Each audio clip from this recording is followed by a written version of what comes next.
Imagine juggling every day, completing daily tasks while constantly managing blood glucose, medications, counting carbs, meeting exercise goals, getting enough sleep. That's life with diabetes, a non-stop balancing act. What if these daily behaviors do more than just shape physical health? What if they're also quietly shaping mental health, day by day, moment by moment, connection by connection? My name is Amy McInerney, and in my PhD, I wanted to zoom in on these small connections between what we do and how we feel. Why zoom in? Well, mental health challenges are common in diabetes. And while we know health behaviors impact mental health, we still don't fully understand how this plays out for people with diabetes. The problem lies in how we've traditionally measured mood and behavior, like snapshots taken once a year or every few months. But behavior happens every day, every hour.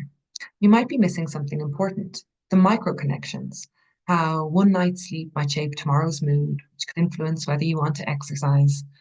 My PhD included 4 studies designed to begin uncovering this missing link. First, I looked at what we already know. I found 100 studies have investigated how health behaviors affect mental health in people with diabetes. Lots of behaviors have been studied, and I found pretty clear evidence that exercise and a healthy diet improve mental health in people with diabetes. But there were big gaps. Very little research had explored behaviors like sleep or screen time, and almost no studies looked at how behaviors connect to specific symptoms or how these connections play out day by day. To help close this gap, we need to get information on people's daily behaviors. One way to do this is through smartphones, using a method called digital phenotyping. It might sound technical, but it's a simple idea. We collect data from your phone, like GPS or accelerometer, even short mood check-ins. From this, we can estimate behaviors like how much you walk or how long you sleep. Now, you might be thinking, this sounds interesting, but does it actually work? And would people really be okay with this? These were important questions. So next, I set out to answer them.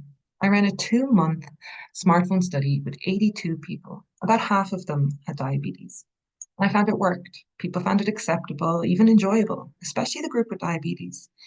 In fact, people with diabetes were far more likely to say that they would be comfortable with their doctor having access to data like this, GPS and screen time, to help with their care. So now that I knew this approach was possible, the next question was, what can we actually do with this data? I used it to explore how health behaviors influence mood. I found more movement and better sleep were linked to feeling happier, and more movement was linked to lower sadness and stress the next day. It's like a line of dominoes, small shifts in behavior quietly nudging mood the next day, and on and on. Interestingly, the pattern wasn't the same for everyone. For people with diabetes, higher step counts were actually linked to more anger later, suggesting the context really matters. So far, I focused on mood, but what about depression? And what about risky health behaviors?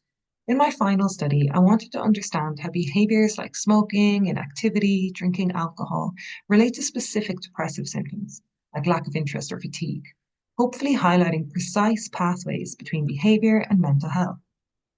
I analysed data from over 22,000 people across 15 European countries using network analysis to see how these factors influence each other over time. This visual shows part of what I found. Orange circles are behaviors, and blue are depressive symptoms.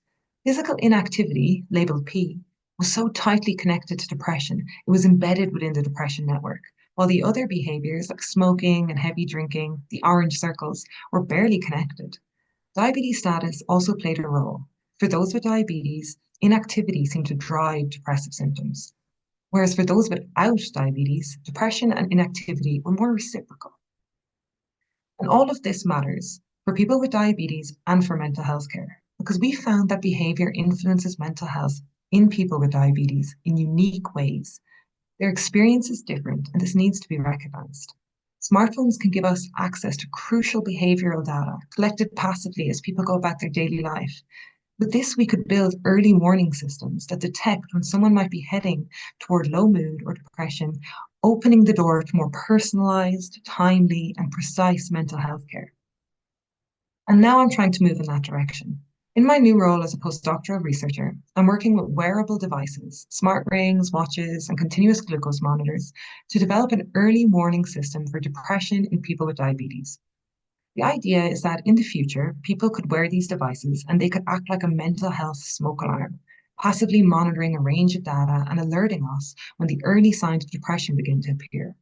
That way we can step in and intervene just in time before depression fully develops. And if we can catch the quiet signals early, we just might change the course of someone's mental health journey, the course of their life. Thank you.